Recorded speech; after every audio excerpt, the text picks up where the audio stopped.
Hey guys, I'm Emiline, aka Winterstar Cosplay, and in this video I'm going to be teaching you how to create Childe's Foul Legacy mask from the game Genshin Impact. This video was sponsored by Worbla, and I'm excited to use their Worbla's black art to show you how to create this mask.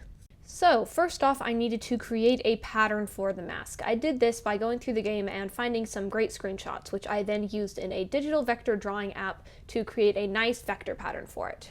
I then printed out the pattern, taped it together, and cut it out. I actually had to do this twice until I found a size and a shape that I liked, but once I did that, it was time to start dividing the mask into different pieces. First off, I would need the base piece, which I sketched onto the actual pattern of the mask and then traced onto 2mm EVA foam from TNT Cosplay Supply. I used a silver marker from TNT Cosplay Supply to do this, since silver markers show up really well on black EVA foam. Once I was done sketching on the base back piece for the mask, I used my box cutter knife to cut it out. Once that was done, I went back to the original mask pattern and cut out all of the individual pieces that would lay on top of the base plate. There were quite a few of these, and it took some thought to figure out how they would all lay on top of each other. But for all of them, I first started out by tracing them onto more 2mm EVA foam from TNT Cosplay Supply.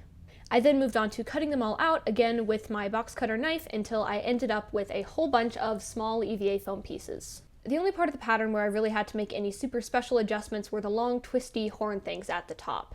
These on the pattern were already in a twisted shape, but I knew that to get them into that twisted shape, I needed to start out with them being laid flat. So I cut apart the pattern until it laid in a flat shape and then traced those long, thin pieces onto more 2mm EVA foam.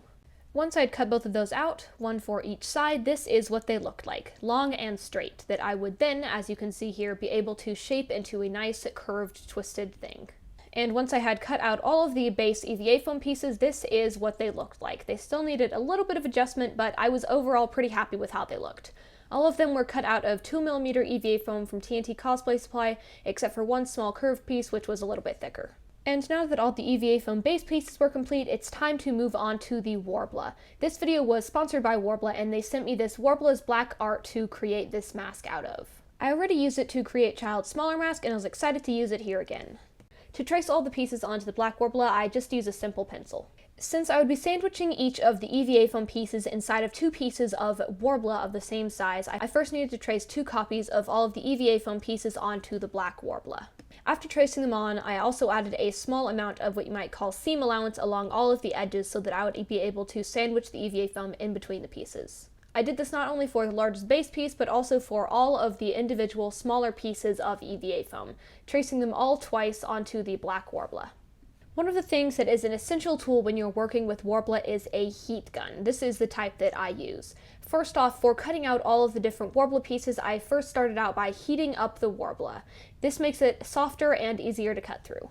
Once I heated up a small section, I was able to cut through it a lot easier with my box cutter. I had to work section by section, reheating the Worbla as I went because it cooled down pretty quickly. After I'd cut out two pieces of Worbla for each piece of EVA foam, it was time to connect them together. I first started out by thoroughly heating up the pieces of black Worbla on both sides, then sandwiching the piece of EVA foam in between them and pressing down the edges, heating it up more and then using my fingers to shape the Worbla along the edges of the EVA foam. Once I finished heating up and pressing down all of the edges, it looked pretty good, but I still needed to get rid of these huge seam allowances along the outside. To do this, I started out by heating up the Worbla again, and then using my box cutter to trim very closely along the sides of the piece, taking off the edges and then smoothing and squishing it down again with my fingers. To make the edges nice and even along the curves and straight lines, I also used the back end of a marker to further smooth them out. And once it was done, this is what the completed piece looked like. I then just had to repeat this step for all of the other foam pieces, sandwiching them in between two pieces of Worbla, heating them up, pressing all the edges down, and then trimming off the edges with my box cutter, smoothing the edges again afterwards. To get these long, twisty horn pieces in the right shape, I first thoroughly heated them up on both sides after sandwiching the foam in between the Worbla, and then took my original pattern piece, laying the Worbla piece on top of it, and then carefully shaping it into the correct shape with my fingers, holding it in that position until it cooled down enough that it would just stay in that position. I then repeated this process for the horn on the other side of the mask, except doing it this time in a mirrored position. And then once the horn piece had finished cooling down, this is what it looked like. Pretty nice, right? And as you can see, what started out as a straight line is now a nice curved piece. Now, for the actual mask in-game, you can see it has this large glowing eye thing in the middle, and to make that, I opted to use a plastic Christmas ornament. I first used my box cutter knife and a pair of scissors to carefully cut the bobble in half. Once I had done that, this is what I ended up with, though of course I also had to later trim off those edges along the top. Since this eyeball thing glows in the game, I wanted it to glow in real life, and so to do that I used this little purple LED keychain thing. I thought about using some actual LED circuitry with a battery and a switch and all of that, but I didn't have any purple LEDs and I already had this full completed circuit with a switch, battery, and LED, so I decided to just use this little ring light. The first thing that I did, as you can see, was take off the actual keychain part. Then I took a tape measure and measured along the outside edge of what I would be using for the eyeball, tracing that onto black Worbla and then cutting it out. That then created a nice rim that I could wrap around the outside of the bobble. Since Worbla gets pretty sticky and sticks to itself and other things pretty well when you heat it up, all I had to do was thoroughly heat it up on both sides and then wrap it around the outside of what would become the eyeball, sticking it carefully to itself and also to the bobble. For something to attach the LED light to, I attached another thin strip of Worbla along the bottom edge of the bobble and then used some hot glue to further attach the light to that. I then heated up the Worbla again and took this piece that I used a little bit of thicker EVA foam for and then carefully connected them together, completing the actual base part for the eyeball. A quick thing to note, these plastic baubles will melt if you accidentally get a heat gun on them. So don't make the same mistake I did and accidentally melt your bauble. Please be careful with that. Anyway, once I had finished completing the base piece for the eyeball, it was time to paint it. These are the different paint colors that I used. I first started out by taking some white and dabbing it along the inside of the bobble, carefully smoothing and creating a nice gradient that went outwards to blue and then purple. I did it on the inside so that the outside of the bobble would still remain smooth and shiny, and I didn't do a super thick layer since I still needed the light to shine through. But since I still did want to diffuse the light just a little bit, I took some purple tissue paper and hot glued that to the inside of the bobble, adding just a little bit more of diffusion. I then trimmed off the excess tissue paper, and then for the eyeball we were good to go. All I had to do was reconnect it to the Worbla pieces.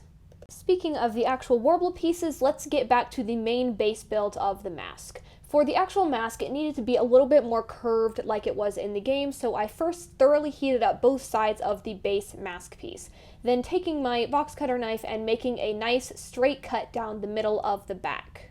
Once I did that, I was able to carefully curve the base piece, holding it in that curved shape until it cooled down, and then it just remained in that shape.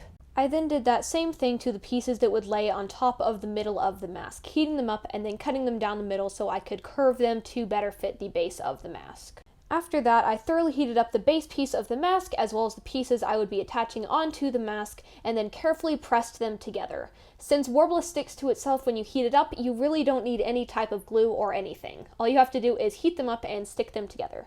Once that was done, this is what the first pieces connected together looked like.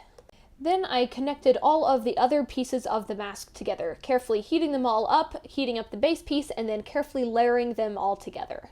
This took some time, but I'm really happy with the result. For the LED keychain inside the eyeball, there was a small switch on the back which I needed to be able to turn on and off. To be able to access that switch, I heated up the base piece of Worbla and foam and then carefully stabbed it with scissors until I had a hole through it that I could use to turn the switch on and off.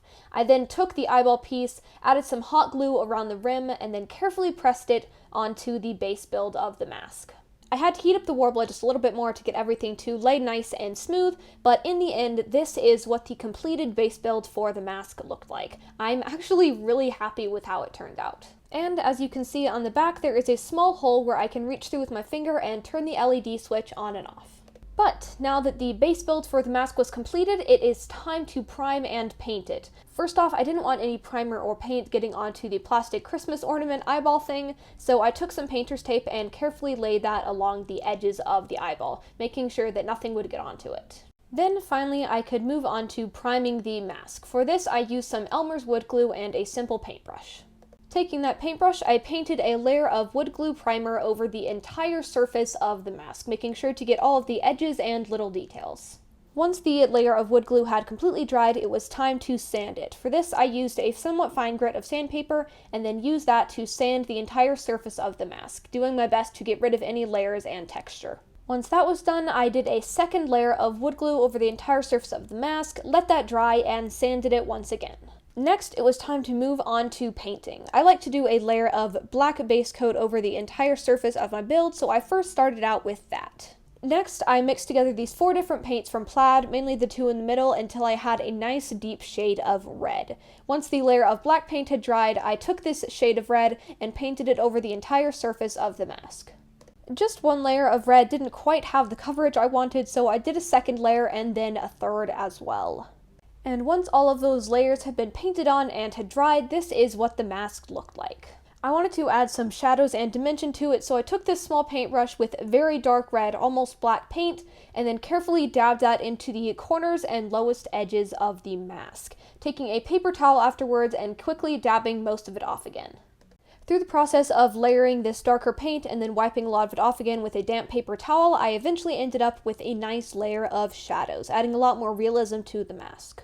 I followed this same pattern of painting on shadows and wiping some of them off again over the entire surface of the mask. After that, I peeled the painter's tape off of the eyeball and touched up the edges of paint around that. Next, it was time to seal the entire surface of the mask, using this satin Mod Podge that I got from Plaid as a part of them accepting me into their creative community, so thank you for that, Plaid.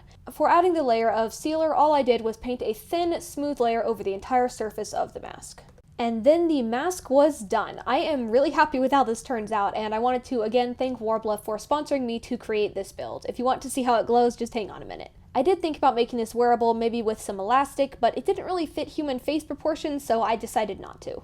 But I did promise you could see how it glows, so on the back we will just turn on this small switch here, and then turn out the lights, and you can see that the eyeball does in fact glow. So thank you so much for watching this video, and I will see you all next time.